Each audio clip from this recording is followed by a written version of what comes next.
The future of college sports is at a crossroads, and the question on everyone's mind is, who will step up to bring order and clarity?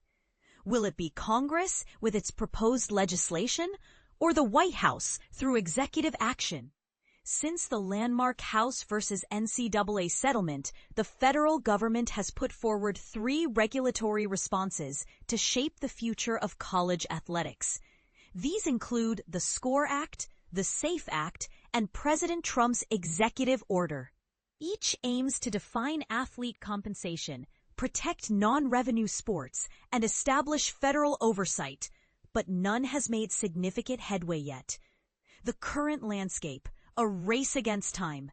Universities have been scrambling to implement the House settlement since July, but it's been a challenging journey. Legal battles, uncertainty over revenue sharing, and unresolved questions about athlete employment status have created a complex and unstable environment.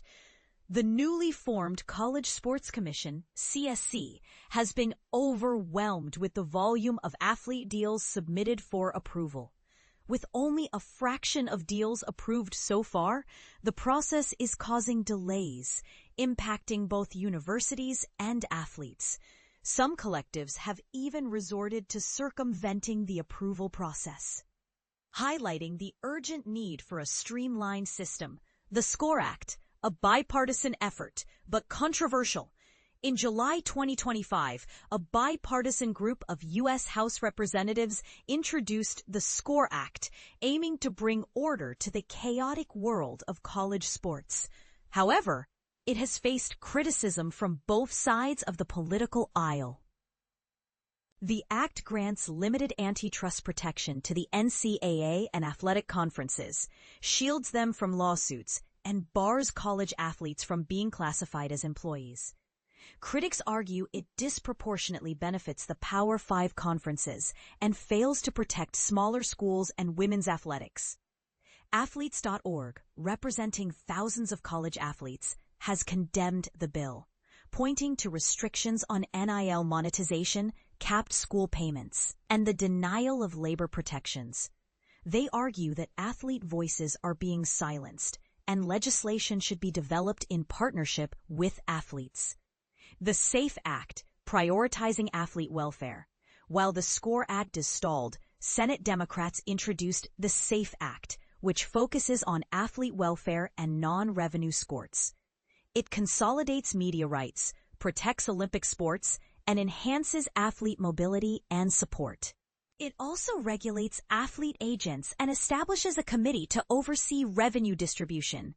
The SAFE Act stands in contrast to the SCORE Act, offering stronger athlete protections, supporting non-revenue sports, and avoiding the antitrust shield and employment classification issues.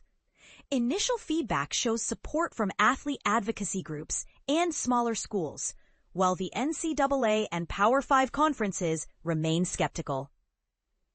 The SAFE Act's omission of antitrust protection and its approach to athlete employment status are likely to face opposition from these powerful entities. The executive order, a White House initiative, President Trump's executive order, Saving College Sports, calls for a national solution to it requires revenue-sharing models, prohibits third-party pay-for-play, and sets scholarship and roster requirements. While the order lacks the force of legislation, it signals the White House's policy priorities.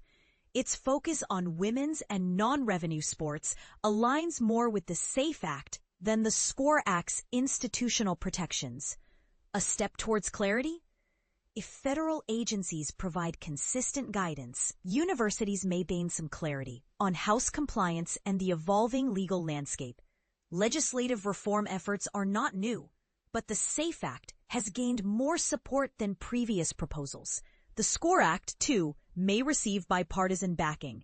Either way, these post-House measures could provide much-needed direction for universities and stakeholders navigating the future of college athlete compensation. So, who will ultimately bring order to college sports? Will it be Congress with its legislative might, or the White House through executive action? The debate continues, and the future of college athletics hangs in the balance.